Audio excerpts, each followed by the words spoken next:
Mesdames, Messieurs, bonsoir et merci de votre fidélité sur Africable Télévision. Bienvenue dans ce numéro de débat du dimanche.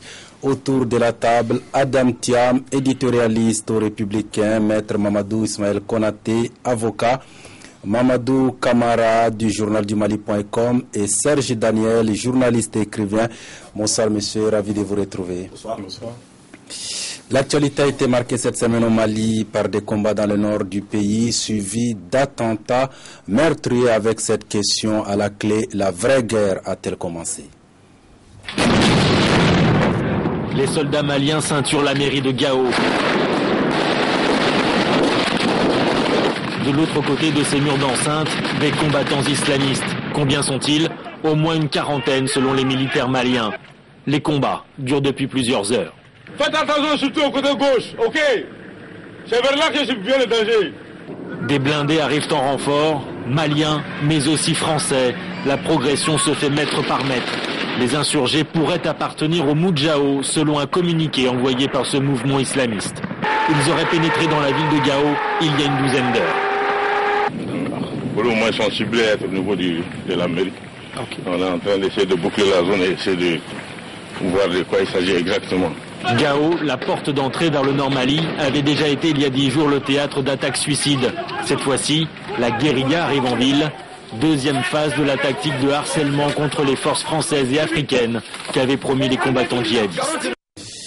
Serge Daniel, voilà, je repose la même question qui a été longuement posée depuis ces combats qui ont repris à Gao. La vraie guerre a-t-elle commencé? Je crois que la vraie guerre a commencé. Vous avez deux attentats à moto avec des kamikazes à Gao, et puis deux attentats à voitures piégées dans la région de Kidal, c'est-à-dire d'abord à Kidal, et ensuite à une Khalil, je crois. Donc effectivement, la vraie guerre a commencé, et c'est là où les djihadistes montrent leur stratégie, c'est-à-dire ils ont laissé, parce qu'ils ne pouvaient pas combattre les forces franco-africaines, ils ont laissé les forces franco-africaines prendre des villes de Gao, de Tombouctou et de Kidal, et là maintenant c'est la guérilla, c'est une guerre asymétrique, ça veut dire que ce sont les attentats, on pose des bombes, on pose des embuscades, et on fait de la guérilla. La vraie guerre vient seulement de commencer, et on ne sait pas quand est-ce qu'elle va se terminer. Adam Thiam. Je crois volontiers Serge qui revient de Gao, même s'il se dit qu'il a fait l'essentiel de ce reportage de la morgue de l'hôpital. Mais on s'attendait un peu à cela. On savait que les djihadistes n'allaient pas rester en ville à la progression des forces alliées, mais qu'ils allaient effectivement opter pour une tactique de guérilla, parce que partout où ils se battent, effectivement, leur stratégie c'est la guerre d'usure, et cette guerre-là, on ne peut pas dire qu'ils vont la perdre pour l'instant. Maître Konaté, on l'a vu tout à l'heure dans le reportage, qu'est-ce qui explique cette résistance des djihadistes? C'est un test pour l'armée malienne? Oui, c'est un test pour l'armée malienne, mais c'est aussi un test pour toutes les armées qui sont présentes là-bas, notamment l'armée française. Je pense que vous avez rappelé que la vraie guerre a commencé, elle avait commencé depuis plus tôt. Je pense qu'il faut être réaliste. Nous avons en face des gens qui sont aussi déterminés que nous pouvons l'être pour aller aujourd'hui véritablement décimer tout ce qui est en face. Et c'est un combat de œil pour œil, dent pour dent. Ils peuvent être aussi déterminés que l'on est. Il faut simplement rappeler aujourd'hui que les premières heures, les premiers jours ont permis simplement aux armées du Mali et à ses alliés d'être présents, de récupérer dans un premier temps cet objectif qui était de prendre les villes. On les a prises. Le deuxième point, c'est vrai qu'on se rend compte aujourd'hui qu'il y a du solide en face. Et contre le solide, moi je rappelle simplement qu'aujourd'hui ce qui nous manque, c'est une option définitive d'aller jusqu'au bout sans quartier. Il faut y aller, sinon cette espèce de comportement que l'on voit aujourd'hui est susceptible de s'étendre au-delà des villes du Nord pour aller ailleurs que dans les villes du Nord. Donc la présence des armées maliennes et alliées ne se justifie autrement que pour y aller jusqu'au bout avec autant de détermination, sinon plus, que celle des djihadistes aujourd'hui. Et Camara, qu'est-ce qui explique, on est censé, quand même la ville de Gao est censée être sécurisée, contrôlée, et par l'armée malienne et ses alliés, mais comment est-ce qu'on peut expliquer cette entrée-là des djihadistes dans la ville? Bon, je pense que beaucoup se sont réjouis trop vite de la reconquête très rapide, voire même fulgurante, des grandes villes du Nord par les forces françaises accompagnées par l'armée malienne et d'autres armées africaines. Comme on l'a dit, la vraie guerre a commencé. Je pense que ça s'explique par le fait que les djihadistes n'avaient sans doute pas tous quitté les grandes villes et notamment Gao, et aussi par le fait qu'il y a encore, et on le voit à travers les images, sans doute un manque de préparation de l'armée malienne. Peut-être que les opérations de ratissage n'avaient pas été faites de manière complète. On peut aussi expliquer ça par le fait que ces gens-là sont surarmés. Ils possèdent des équipements ultramodernes, certains ont été montrés par les forces maliennes, je crois, hier.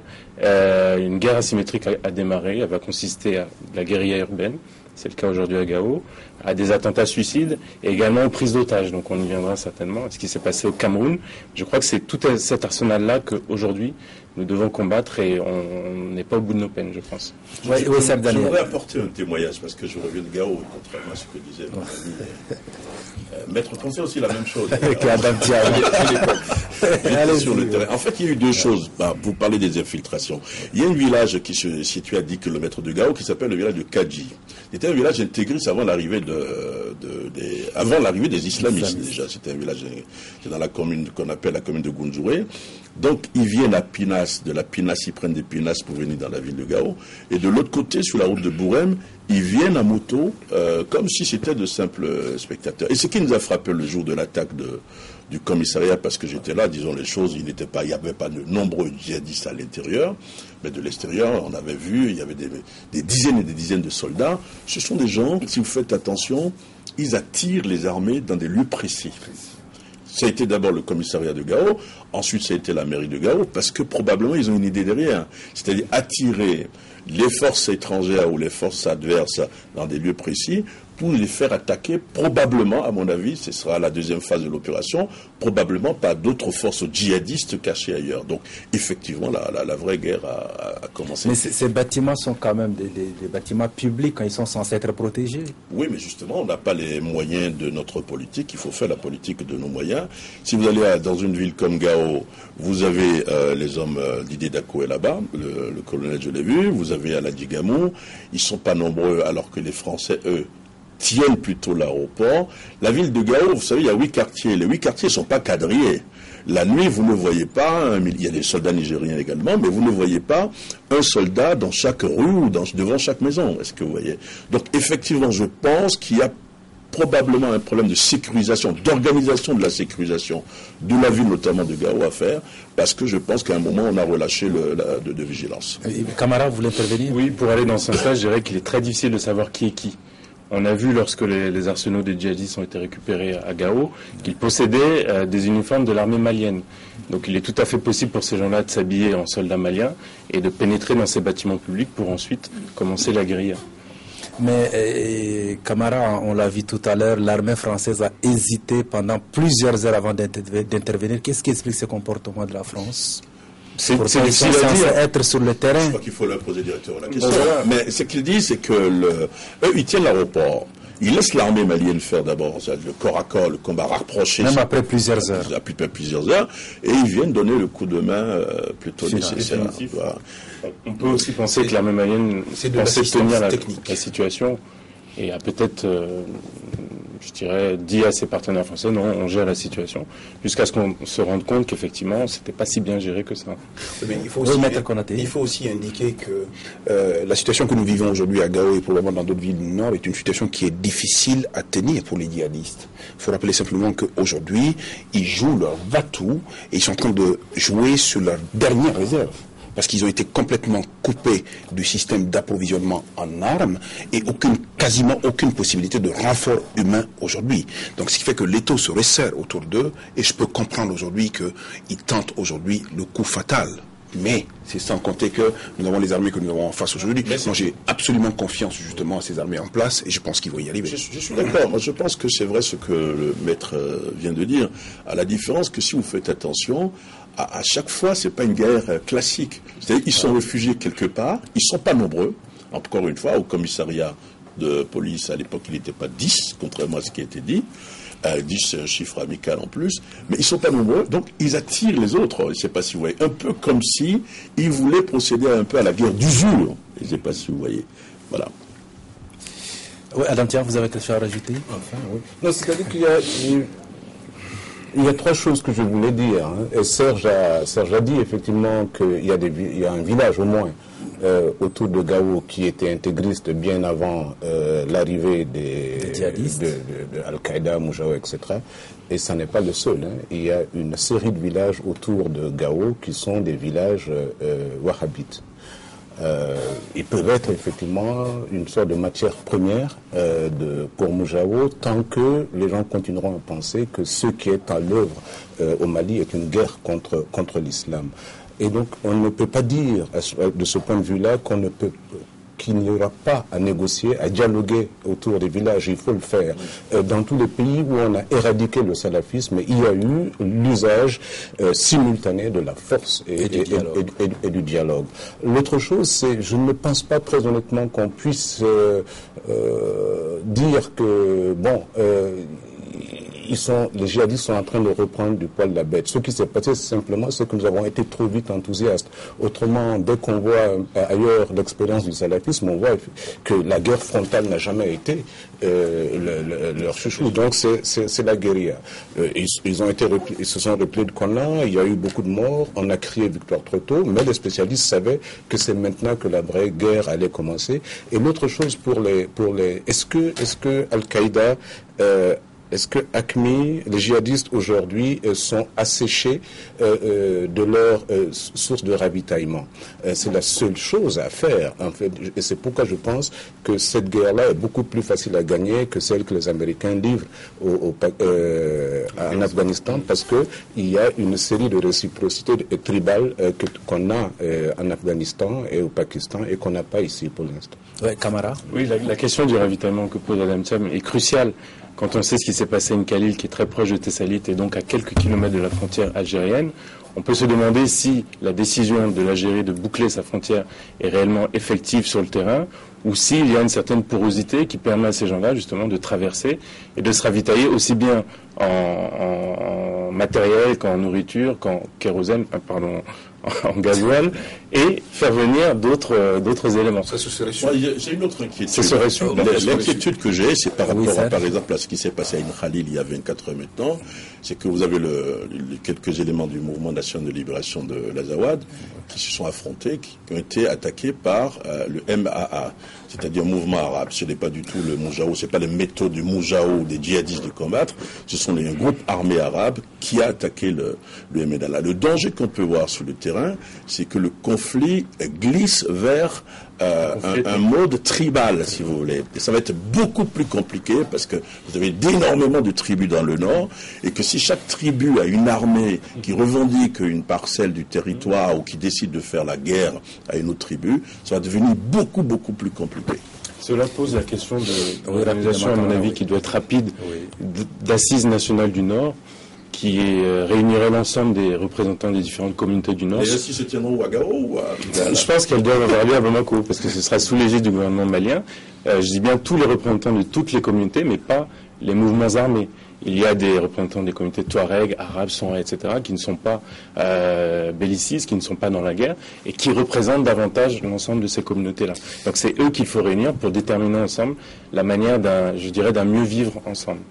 Voilà, des combats ont également eu lieu en cette semaine à Tessalit entre l'armée tchadienne et les djihadistes. Il y a eu plusieurs morts, de part et d'autre. Camara, qu'est-ce qui explique cela? On a toujours pensé que les Tchadiens étaient rompus à la guerre au désert.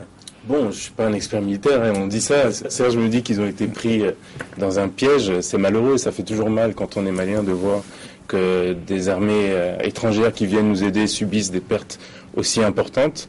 Donc il faut saluer l'engagement tchadien. Maintenant, j'espère qu'on va arriver à reprendre le dessus. Parce que la question se pose du soutien des opinions publiques de ces pays-là, dans ces pays-là, je pense au Tchad évidemment, mais surtout à la France. La France a subi une deuxième perte cette semaine. Aujourd'hui, depuis le début de la guerre, l'opinion française est majoritairement favorable à l'intervention française. Qu'en sera-t-il demain si la France subit d'autres pertes et s'il continue d'y avoir des prises d'otages de Français ailleurs en Afrique? Adam Thiam.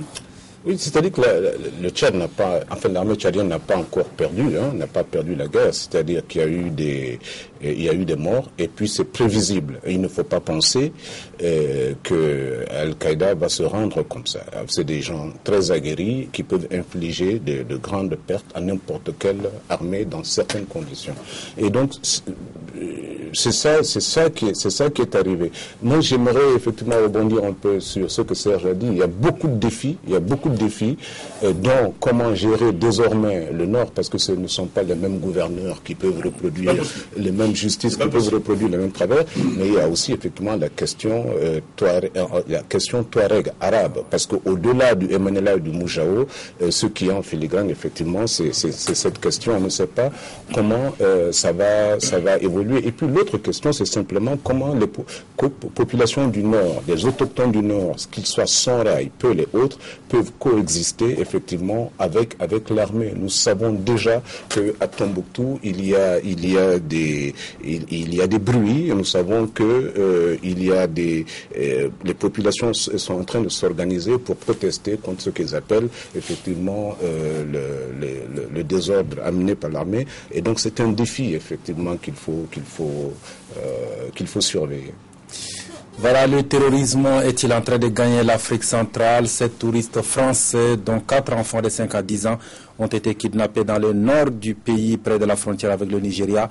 Les islamistes de Boko Haram sont pointés du doigt.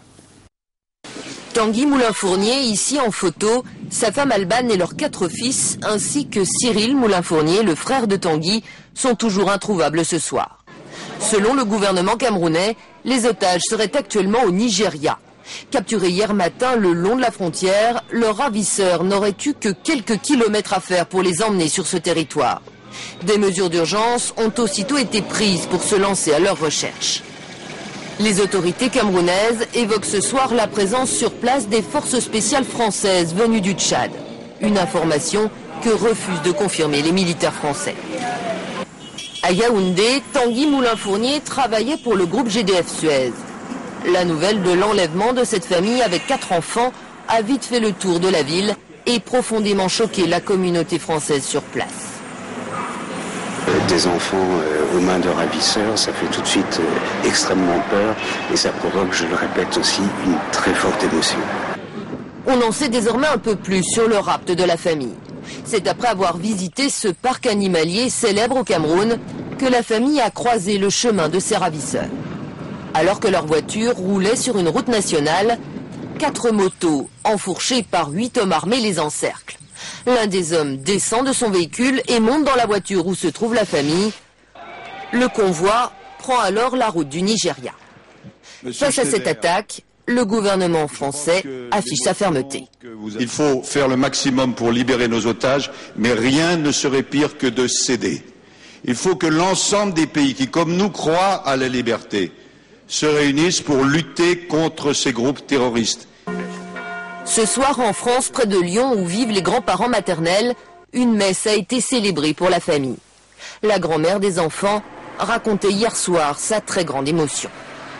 C'est complètement cruel, quoi. Toutes les familles d'otages sont comme ça. Nous, on voyait ça de loin avant. Maintenant, on est dedans. Bon. On est forcément inquiet. On ne peut pas imaginer sa fille et ses petits-enfants aux mains de terroristes sans s'inquiéter.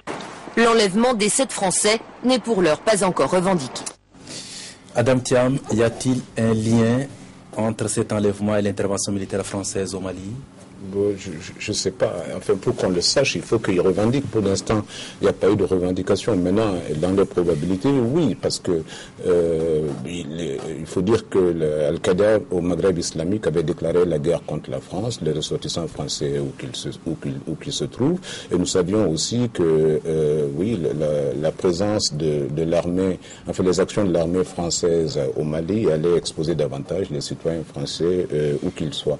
Maintenant, si c'est pas les djihadistes qui ont fait ça et que c'est un groupe simplement de bandits, etc., c'est encore plus grave. Hein. Ça veut dire qu'une situation est créée où tout le monde peut intervenir, prendre des otages et les vendre par une filière bien connue. Hein. Donc je ne sais pas si cette action-là est alliée avec ce qui se passe au Mali. Hein. D'accord. Maître Konaté, quand on sait que le Nigeria partage de longues frontières avec le Cameroun, est-ce qu'il n'y a pas faille de sécurité du système camerounais? C'est le défi majeur justement qui est lancé à nos États. C'est que nous avons des territoires qui sont très grands, et sur lesquels il y a des présences étatiques qui ne sont pas toujours capables de déployer aujourd'hui un système. Le parc de Ouaza n'est pas loin des banquiers de Maïdougouri, fiefs de Boko Haram. Exactement. C'est-à-dire que le nord du Nigeria aujourd'hui est truffé d'islamistes, parce que c'est la partie la plus musulmane du Nigeria. Mais je reviens simplement à mon propos pour dire aujourd'hui que le défi majeur, justement, c'est le défi qui est lancé à nos États d'être capable aujourd'hui de prendre un système de sécurité, un système policier, un système de contrôle absolu du territoire et des gens qui composent le territoire national. C'est tellement plus simple aujourd'hui d'enlever des personnes au Cameroun et puis de les transposer au Nigeria dans les conditions que l'on peut imaginer. Mais en fait, c'est arrivé aujourd'hui au Cameroun vis-à-vis du Nigeria, mais ça peut être demain le Bénin, c'est peut-être le Togo, c'est peut-être le Sénégal, c'est peut-être n'importe où. Et c'est ça le défi, justement. Et cette manière de procéder, justement, est une manière que l'on connaît ailleurs. Même si aujourd'hui il n'y a pas de revendication, visiblement les techniques telles qu'elles ont été déroulées du moins laissent entrevoir aujourd'hui que derrière, il y a la main des islamistes. Alors, j'entendais tout à l'heure le ministre des Affaires étrangères de France à l'Assemblée nationale dire aujourd'hui que tous les pays de liberté doivent se réunir justement pour combattre cela. Et moi, ce que je crains encore, ce que je ne comprends pas, c'est que la France est encore toute seule sur le foyer des tensions et la France subit encore toute seule en tout ce qui concerne les rapts et les prises d'otages et la France est vraiment exposée est très très exposé. Est-ce que demain l'Amérique comprendra ça? Est-ce que demain l'Union européenne comprendra ça? Est-ce que demain les démocraties comprendront que nous sommes non exposés, mais que c'est eux qui sont visés? Serge Daniel. Moi je dirais que le danger est sous-régional. C'est que demain, ils vont tenter, je suis sûr, d'enlever des otages en Guinée, au Sénégal, au Mali, en Côte d'Ivoire, au Niger, partout. Il n'y a pas eu de revendication pour le moment, mais ce qui est important à dire, c'est que sur le plan de la sécurité aujourd'hui, ce qui se passe dans le nord du Mali par exemple, je reste persuadé que pour s'en sortir, il faut un plan transversal en matière de sécurité. Je m'explique. Vous avez par exemple la base de Thessalite qui intéressait plusieurs puissances. Il faut que ce soit les pays africains, les pays du Maghreb, les pays européens puissent s'entendre pour faire par exemple de Thessalite une base aérienne, une base militaire pour pouvoir lutter contre le terrorisme, pour pouvoir lutter contre les djihadistes dans toute la sous-région. Parce que le médicament des djihadistes, l'arme fatale contre les djihadistes, c'est l'aviation. Si vous n'avez pas l'aviation, vous ne pouvez pas les combattre. Et ça, c'est très important. Quand ils vont savoir qu'il y a un avion qui peut décoller en l'espace de 2 secondes, de 2 minutes après un enlèvement, peut-être que les choses vont diminuer. C'est un volet de la sécurité de la sous-région, à mon avis, qu'il faut pouvoir mettre en place. Ce qui se passe au nord du Cameroun intéresse ce qui se passe au Mali. Parce que certes, ce n'est pas lié, mais il est évident qu'il y a un contexte général. Il y a les motos, il y a les véhicules. C'est de la même manière qu'ils enlèvent les otages ici également. Camara. Oui, je dirais qu'aujourd'hui, la menace terroriste, djihadiste n'est plus localisée au Sahel, au Sahara. Elle se répand un peu partout en Afrique et je pense que les pays les plus visés, les plus fragiles sont les pays qui effectivement ont un état sécuritaire faible, les pays qui soutiennent également l'intervention militaire actuelle au Mali et les pays où il y a une présence et des intérêts français importants. Donc c'est le cas du Cameroun. Effectivement, les éléments ne sont pas pour le moment liés, mais tout porte à croire que on va aller dans ce sens-là, d'autant qu'il peut s'agir de bandits qui enlèvent des gens pour ensuite les revendre à Boko Haram qui va ensuite revendiquer. Donc les solutions à ce problème-là, Serge les a esquissées. Il faut une coopération entre les pays. On a à Tamanrasset le CEMOC qui réunit les états-majors de l'Algérie, du Niger, du Mali et de la Mauritanie. C'est l'état-major sans troupes.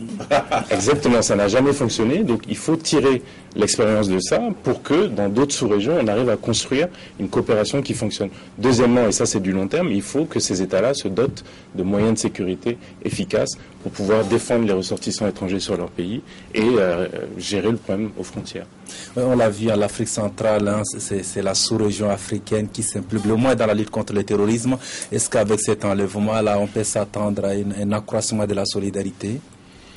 Maître Konaté? Oui, je pense que vous parlez de beaucoup de choses qui sont très très techniques, mais à la base, il y a quelque chose qui doit marcher et très vite, c'est ce qui concerne la collecte et l'exploitation de l'information policière. C'est-à-dire qu'il faut que l'on soit capable aujourd'hui de savoir qui vient en République du Mali, pour faire quoi, et qui va où et qui va avec qui. ces éléments d'information ne sont pas toujours disponibles dans nos États, encore moins au titre de la coopération. Ça, c'est déjà le premier élément. Et le deuxième élément, je pense, et personne n'a l'air de revenir sur cette question-là, c'est que nos frontières sont ouvertes au titre d'un certain nombre de conventions et d'accords que nous avons signés. Il est temps aujourd'hui de revoir ces conventions et ces accords-là quand on sait aujourd'hui l'état dans lequel se trouve l'état civil des citoyens maliens, des citoyens africains. Aujourd'hui, fabriquer un papier d'identité, c'est quelque chose de très très banal. Et ça part de là, ça peut s'armer, ça peut attaquer, ça peut tuer, et puis ça peut tirer partout. Et ça, c'est une difficulté. Même si on fait tout cela, il reste quand même un volet important, c'est le législatif, parce qu'il faut criminaliser la filière. En fait, Al-Qaïda ne serait rien sans le système de ravitaillement. Al-Qaïda ne serait rien sans la mobilité. Sans sa mobilité. Il y a quelqu'un qui leur vend du carburant, il y a quelqu'un qui leur vend des semoules, et on ne peut pas nous dire que des États puissants, c'est-à-dire que la France, les États-Unis, tous les pays africains, etc., ne peuvent pas s'asseoir pour poser cette question-là et trouver les réponses justes. Mais cela dit, là où ils sont aujourd'hui, si je peux me permettre, là où ils sont aujourd'hui dans le nord-est du Mali, dans la région du Terrara, ils se sont préparés depuis. C'est-à-dire que depuis des années, ils se sont préparés à ce qui se passe aujourd'hui. Donc, le ravitaillement, ils doivent avoir du ravitaillement pour plusieurs mois. Ils doivent avoir des armes pour plusieurs mois. Mettons même 2 ans. Donc, il faut faire... Mettons même 2 ans. Il faut donc de manière simultanée, faire plusieurs choses. C'est-à-dire, à la fois couper les sources d'approvisionnement et à la fois les attaquer. Mais les attaquer, c'est ça qui est aujourd'hui difficile. Ils sont en train d'être attaqués et puis il me semble qu'effectivement, ils ont perdu beaucoup de leur capacité. C'est-à-dire, ils sont plus aussi mobiles qu'avant. Ils sont apeurés en plus. Voilà, ils sont retranchés dans les grottes, ils vont y rester le temps qu'il faut. Mais ce qu'il faut faire, c'est simplement faire en sorte qu'ils ne soient plus ravitaillés. Mais certains seraient partis au Soudan. Je crois que le président de la République, dans une interview accordée à une télévision au Tchad, aurait laissé entendre que peut-être que Yad serait même au Soudan. Donc ça peut dire qu'ils peuvent se métastaser un peu partout, se cacher et revenir un jour. Donc le défi est permanent.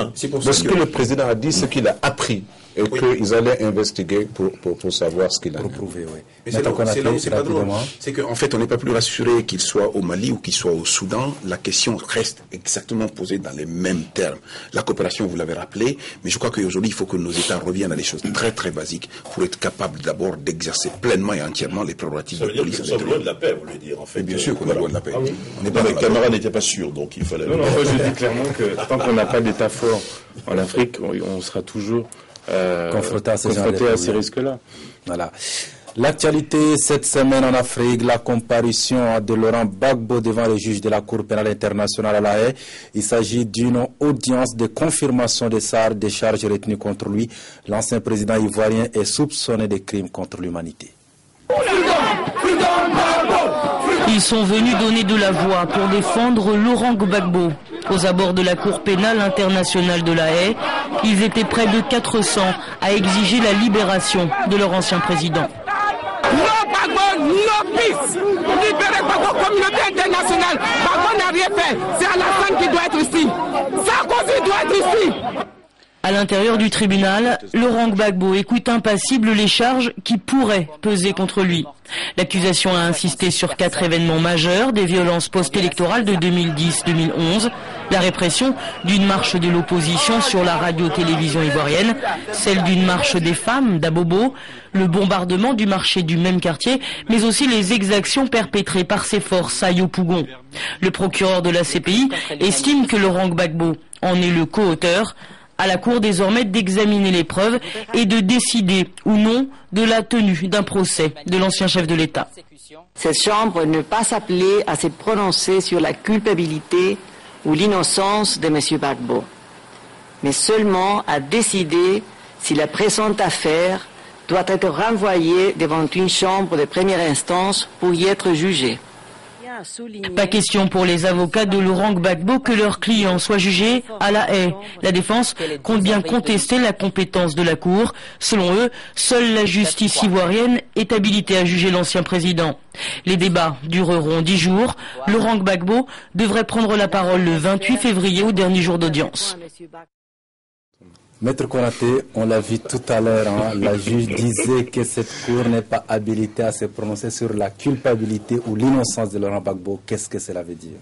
Oui, je voulais simplement rappeler que quand on voit tout ce monde en dehors du palais de justice, heureusement qu'en matière de justice, il n'y a pas d'influence populaire à ce niveau-là. Je pense qu'il y a une question qui est posée, il y a des charges qui sont poursuivies par rapport à une personne donnée, qui est effectivement donc pris dans l'étau de la CPI, mais cette personne est simplement dans les phases préliminaires. La présidente l'a bien rappelé pour dire qu'aujourd'hui elle n'est pas chargée de juger de la culpabilité ou non, elle est chargée simplement de la question de l'opportunité de la poursuite pour éventuellement déférer devant une chambre de jugement. La procédure est assez spéciale à ce niveau. Ça veut dire qu'il y a un certain nombre d'éléments qui ont été réunis et qui ont été rattachés au président Laurent Gbagbo et qui vont faire donc l'objet de poursuite ou de pas poursuite. Je voulais simplement dire 2 mots par rapport à la CPI et par rapport à l'attitude de la procureure de la République. Dans le dossier, sur les centaines de pièces qui sont indiquées, il y a un enregistrement vidéo qui s'est ramené du Kenya. Le Kenya n'est pas le premier foyer de tension qui était concerné dans le dossier ivoirien. Et lorsque la question a été posée à la procureure, elle semblait dire que c'est un des témoins qui lui a ramené cet enregistrement et que d'ailleurs elle ne tenait pas toujours à cet enregistrement-là. Est-ce que vous êtes dans le dossier ou pas, Maître Konaté? Peut-être que ça sera plus intéressant de savoir. De quelle chapelle vous parlez? Je ne suis pas dans le dossier. J'essaie d'éclairer la gouverne de mon ami Serge Daniel par rapport à ce dossier-là. Pour simplement terminer, pour dire aujourd'hui qu'il faut faire extrêmement attention par rapport aux moyens de preuve qui peuvent éventuellement monter ici. Ce procès doit se faire à charge et à décharge. Konaté et Mamadou Camara. Parce que tout à l'heure, j'ai écouté Maître Konaté. Avant Camara, de toute manière. Je vais parler. Pourquoi jusqu'à là, Gbagbo est le seul qui fait à faire face? Non, c'est une bonne question. C'est une bonne question, mais avant de répondre, moi, je suis toujours gêné quand je vois un chef d'État africain jugé en dehors du continent africain. Je trouve que c'est un échec africain de ne pas avoir su créer sur le continent des instruments judiciaires qui permettent de juger les personnalités sur des faits qu'ils auraient commis, de crimes contre l'humanité ou autre. C'est un échec africain. Bon, maintenant qu'il est là-bas, effectivement, on peut se poser la question, pourquoi, dans l'autre camp, personne, à ce jour, n'a été inculpé, alors que nous savons qu'il y a eu des crimes également perpétrés par des pro-Ouattara lors de la crise post-électorale. Donc s'agit-il d'une justice des vainqueurs? Je ne sais pas, l'avenir nous le dira. La CPI dit qu'elle continue d'étudier les éléments pour savoir si des personnalités de l'autre camp pourront être jugées. Voilà, maintenant on verra à l'issue de cette audience-là si le président Gbagbo sera inculpé ou pas.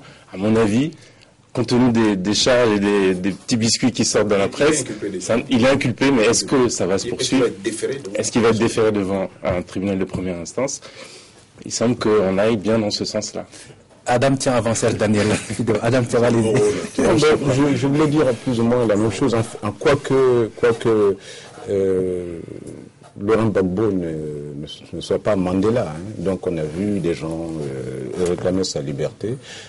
Il est bien coupable de quelque chose. Maintenant, je ne comprends pas pourquoi on a réduit le périmètre, effectivement. Il est bien coupable de quelque chose? Oui, bien sûr. Non, mais il y a eu 3000 morts. Il y a eu 3000 morts. Donc, je suis convaincu qu'on ne peut pas reprocher à une rébellion, on ne peut pas mettre sur le même pied d'égalité des crimes commis par l'État et ceux commis par une rébellion. Et Laurent Gbagbo était chef d'État, le chef d'État de la Côte d'Ivoire. Il était le chef d'État de la Côte d'Ivoire quand il y avait 3000 morts. Je ne dis pas que les autres n'ont rien fait. Et si le régime actuel, Alassane Ouattara, le régime d'Alassane Ouattara est responsable de ce qui se passe à Doko, il n'y a aucune raison que des proches à lui ne soient pas à la CPI. Mais ce que je veux dire, c'est que le périmètre de ce qui lui est reproché à Laurent Gbagbo a été quand même vraiment rétréci. Ce n'est même plus ce qui s'est passé depuis 2000, c'est 3 ou 4 choses. Et donc, ça ne va pas être très compliqué, effectivement, de situer, à mon avis, sa responsabilité. Serge Daniel. Je vais commencer par demander à Maître Konaté s'il était dans le dossier ou pas. Il m'a dit non. Moi aussi, je ne suis pas dans le dossier.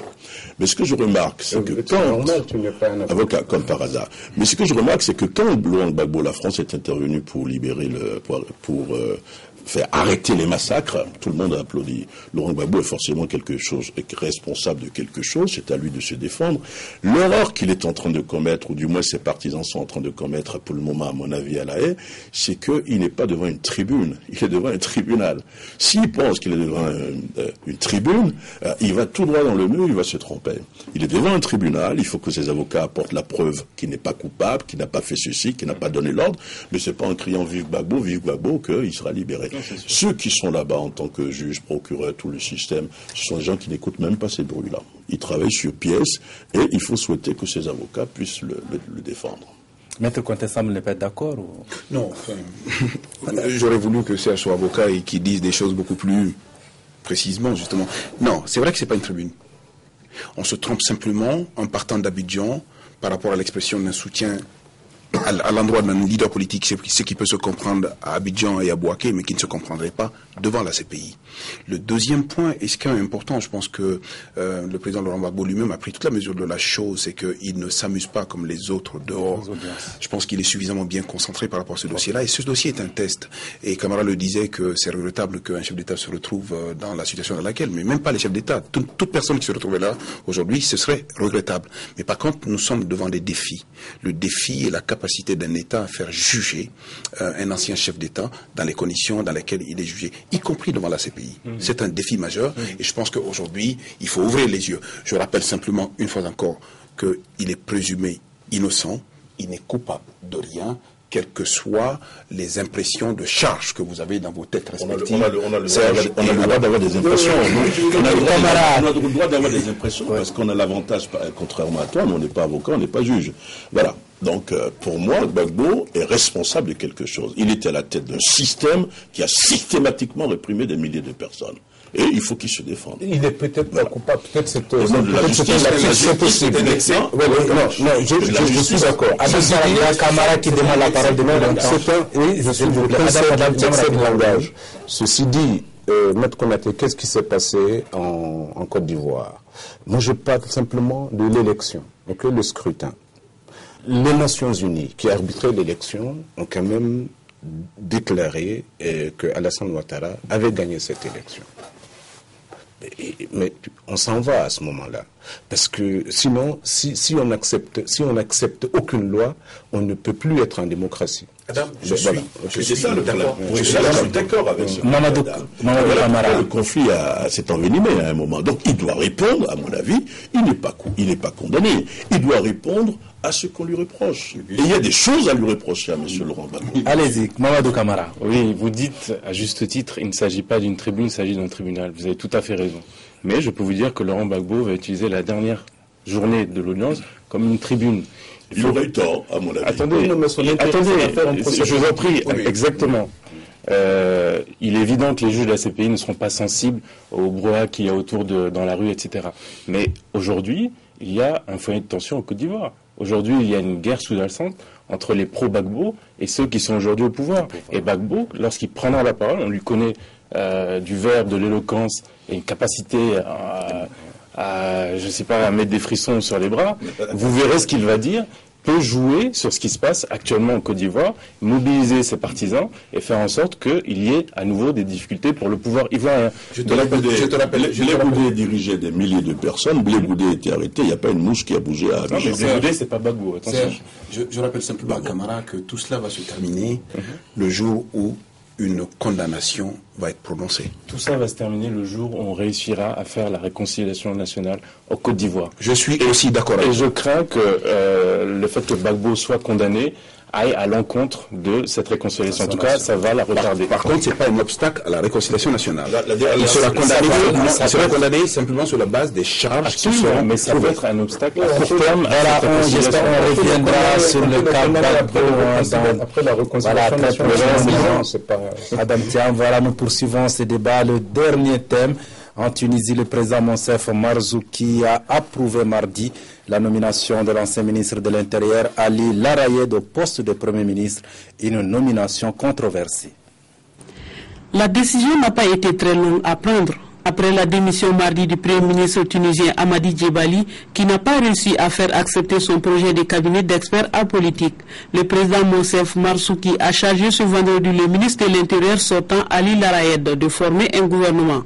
Il devra ensuite obtenir la confiance de l'Assemblée constituante, une opération qui s'annonce sans grande difficulté pour lui. Ennahda détient 89 députés sur les 217 de l'Assemblée et peut également compter sur les voix de ses alliés politiques. Ali Larayed aura la lourde tâche de faire sortir la Tunisie de la crise politique qu'elle traverse. Le porte-parole du chef de l'État a d'ailleurs précisé que ce dernier espère que Larayed forme un gouvernement le plus rapidement possible, le pays ne supportant pas d'attendre davantage, a précisé le porte-parole présidentiel. Ministre de l'Intérieur après le renversement de Ben Ali en 2011, Ali Larayed est un militant historique du parti islamiste Ennahda. Il avait été condamné à 15 ans de prison sous la dictature de Ben Ali, dont 10 ans qu'il a passé à l'isolement total. Il a été torturé à de nombreuses reprises pendant sa détention. Après la révolution, il avait été nommé ministre de l'Intérieur. Ses anciens tortionnaires se retrouvant alors sous ses ordres. Son bilan sécuritaire en tant que ministre de l'Intérieur est surtout, selon l'opposition tunisienne, considéré comme très mitigé. Adam Thiam, Ali Larayed est-il l'homme de la situation en Tunisie quand on sait qu'elle a été ministre de l'Intérieur et on lui reprochait plein de choses? Non, je ne sais pas, hein, c'est-à-dire je ne peux pas me prononcer sur ce qu'il va faire, ce qu'il est. Moi je maintiens une analyse d'ensemble, c'est-à-dire en Tunisie comme en Égypte et en Libye, on a une grande question, qu'est-ce que est devenu le printemps arabe? Et donc il faut répondre à cette question, mais en même temps on ne peut pas dire que oui, il faut regretter Ben Ali, Moubarak ou Kadhafi, c'est un peu ça l'équation.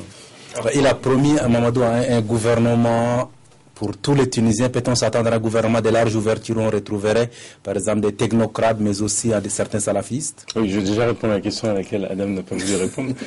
Moi je suis surpris et désagréablement surpris qu'on nomme quelqu'un qui était déjà dans le dispositif précédent et qui a échoué.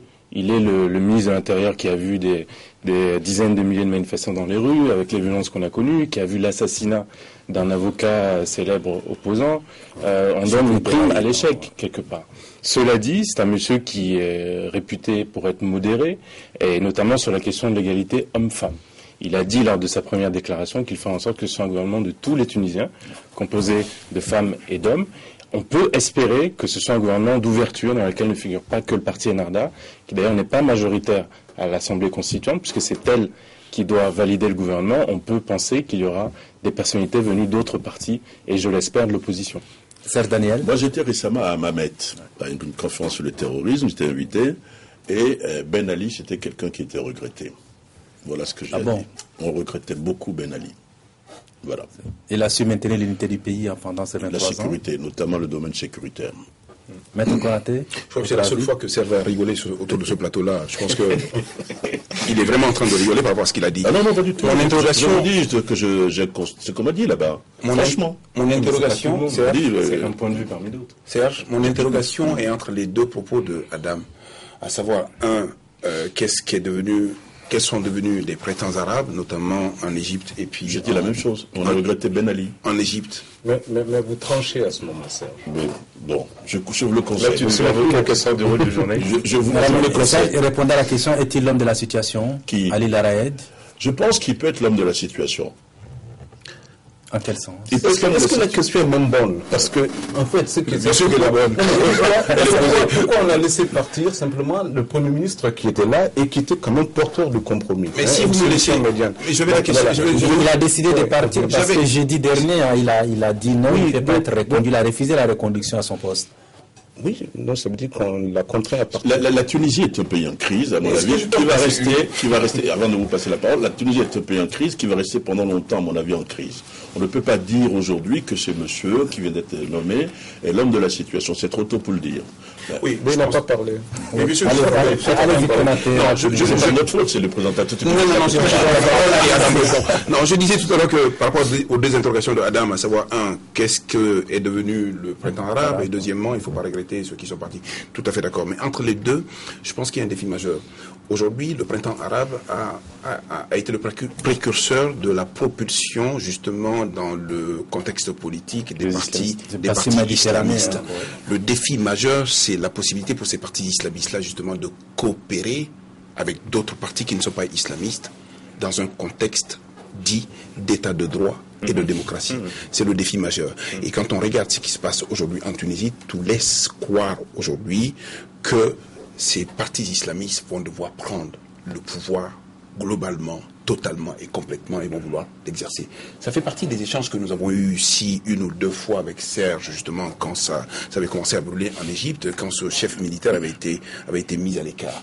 J'indiquais qu'en Égypte, comme en Tunisie, l'objectif premier, c'est la prise complète du pouvoir et l'exercice. Voilà, messieurs, merci d'être venus sur ce plateau. J'espère qu'on se reverra dimanche prochain. Voilà, mesdames, messieurs, c'est la fin de ce débat. Merci à vous de l'avoir suivi. Passez d'excellents moments en compagnie d'Africable Télévision. À bientôt.